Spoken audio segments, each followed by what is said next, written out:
Research के बाद यह निष्कर्ष निकला है। रिसर्च में कुछ तारों को ग्रहों को निगल जाने के सबूत मिले हैं, जिसने सभी को हैरान करके रख दिया है। वैज्ञानिकों को लगा था कि इन जुड़वा तारों की संरचना एक जैसी होगी, लेकिन करीब 8% तारों की संरचना सबसे अलग थी।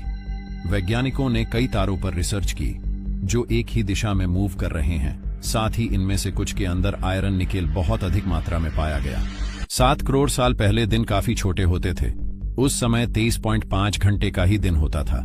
साल 1800 से लेकर अब तक धरती का तापमान 1.14 डिग्री सेल्सियस बढ़ा।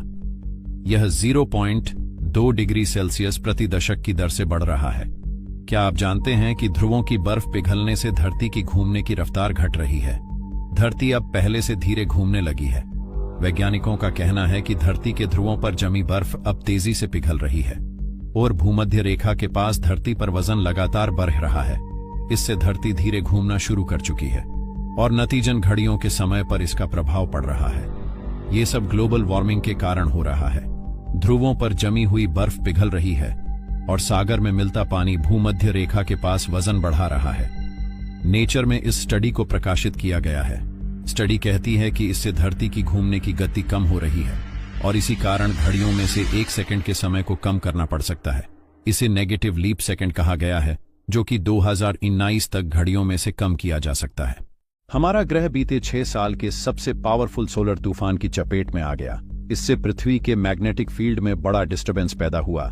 NOAA के स्पेस वेदर प्रिडिक्शन सेंटर ने अनुमान लगाया है कि पृथ्वी पर एक भूचुंबकीय तूफान आया है। तूफान कमजोर लेकिन अभी भी एक्टिव है। वैज्ञानिकों का यह भी कहना है कि सोलर फ्लेयर के विस्फोट से पृथ्वी पर रेडियो ट्रांसमिशन बाधित हो सकता है।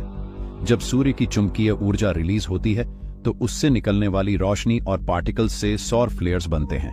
हमारे सौर मंडल में ये फ्लेयर्स अब तक के सबसे शक्तिशाली विस्फोट हैं, जिनमें अरबों हाइड्रोजन बमों की तुलना में ऊर्जा रिलीज होती है। सौर हवाएं सूर्य से निकलकर हर दिशा में बहती हैं। ये सूर्य के मैग्नेटिक फील्ड को अंतरिक्ष तक ले जाने में सहायक होती है। ये हवाएं पृथ्वी पर चलने वाली हवाओं की तुलना में बहुत कम घनी होती हैं, लेकिन इनमें बहुत तेज रफ्तार होती है। सौर हवाएं 20 लाख किलोमीटर प्रति घंटे से भी ज्यादा की रफ्तार से बहती हैं। यह इलेक्ट्रॉन और आयोनाइज्ड परमाणुओं से बनती है, जो सूर्य के मैग्नेटिक फील्ड के साथ तालमेल बैठाते हैं। सौर हवाएं जहां तक बहती हैं, वह सीमा हेलियोस्फीयर बनाती है। यह सूर्य का सबसे प्रभावित करने वाला क्षेत्र होता है। इस वजह से सूर्य से ज्वालाएं निकल रही हैं और उनके असर से पृथ्वी पर सौर तूफान आ रहे हैं। यह सिलसिला साल 2025 तक चलते रहने की उम्मीद है।